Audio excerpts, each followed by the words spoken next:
Hey, it's Nero here from Investment Rise, and if you're someone who's wondering what's the right thing to do, should you keep paying down your mortgage faster on your home, or should you use the equity that you have available to maybe buy an investment property? Which way is the best option for you, and how do you even make that decision?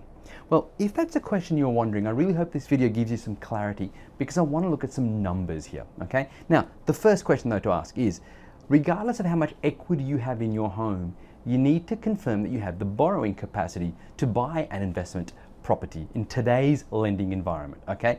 If you don't, if you go to your broker or a bank and they say, look, sorry, you don't, then decision made for you, you just continue to pay down the debt as fast as you can, okay? That's what you do. However, if you do have the borrowing capacity to buy an investment property, how do you work out which is a way to go about doing things?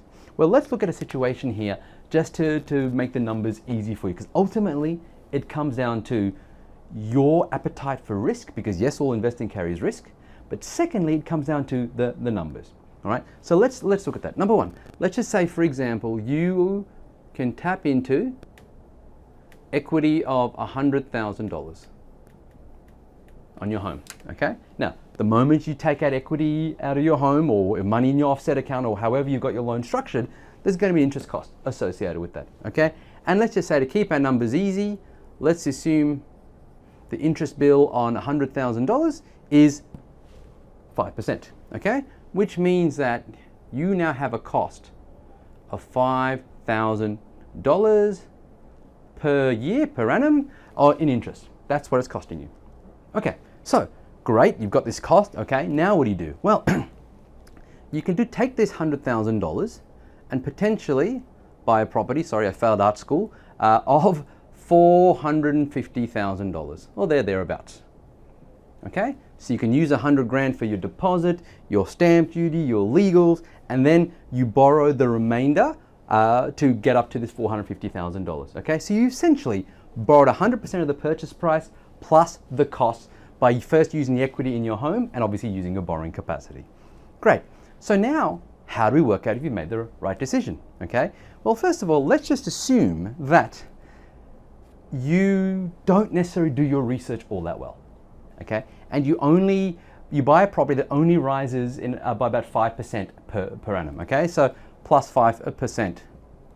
Okay, now 5% growth isn't fantastic, but let's just work on it to be really, really conservative to show you that even if this plan doesn't go so well, what could happen? All right, so if we do that, 5% growth of $450,000 is $22,500.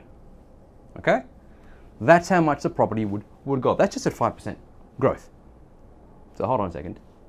You incur a cost of $5,000, but you could make $22,500 in capital growth. Okay, all of a sudden you can see that the investing situation, if you've got the capacity, but buying investment properties only growing at 5%. When we're not doing anything dramatic here, we're not looking at some of the areas where we're finding clients properties are growing by 10% per annum, we're just halving it to 5%, you are still well ahead, okay? But then the question is, yeah, but that's great, this is capital growth, which means, I've got to sell it, maybe pay some capital gains tax, whatever the situation is. That's all well and good, but I don't really see this. You're correct, okay? You'll only see this either when you, again, tap into equity if you choose to, down the track, or if you sell. So then what we want to do is we want to look at a property where the cash flow. Now, let's say that you buy a property where the cash flow, which is the rent plus maybe the depreciation as well for the first 5 years, okay, it takes care of this mortgage. It also takes care of this mortgage. So you no longer have to pay your $5,000 per annum because the rental income now takes care of it. And in the end, it pays you maybe $20 per week, which is $1,000 per year net, okay, after tax, okay? You're not going to get rich off the 20 bucks a week, no. But essentially, what have you done? You've taken the equity in your home that's sitting there, and especially if you've got a home in Sydney or Melbourne, the home probably isn't rising in value a great deal. And instead, what you're doing is you're using that money to get a property that's positively cash flowed, okay? Or at least I call neutral cash flow. So it doesn't cost you anything. The $5,000 per annum that you're paying here, that is taken care of along with the rest of the mortgage by the rent and the depreciation. Okay, you still get a bit extra, so $1,000 per annum, maybe good for maybe a weekend away or something. But at the same time, you're getting capital growth, or even at 5%, $22,500.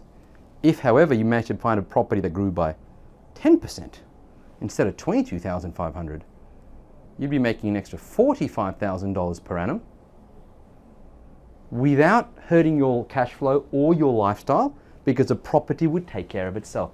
That's what you want to be able to do, okay? Because whenever you're tapping into equity, when you're increasing the debt on your home, the question is, can you afford it? And for so many people, paying down that mortgage, having their home unencumbered or not owing anything is a big deal for them. They get to sleep at night. I totally understand that, right? And so many people, unfortunately, therefore, miss out on the benefits of investing because they don't understand that when you look to buy an investment property, you want to ensure that the cash flows from the investment property take care of the investment property mortgage, plus also the extra that you use on the equity in your home. All right. So when you look at this, if you've got the borrowing capacity, and if you do it, even if you do it not so well, and you find an area that's 5%, going to grow by 5% per annum, you're still going to come out ahead when you look to buy an investment property. Really hope the video sort of helps you clarify from a numbers perspective whether you should be looking to pay down debt on your home or whether you're looking to invest in property for the future to set yourself up, especially if you're looking to retire in the next sort of 10 to 15 years. Chat to you soon. Bye for now.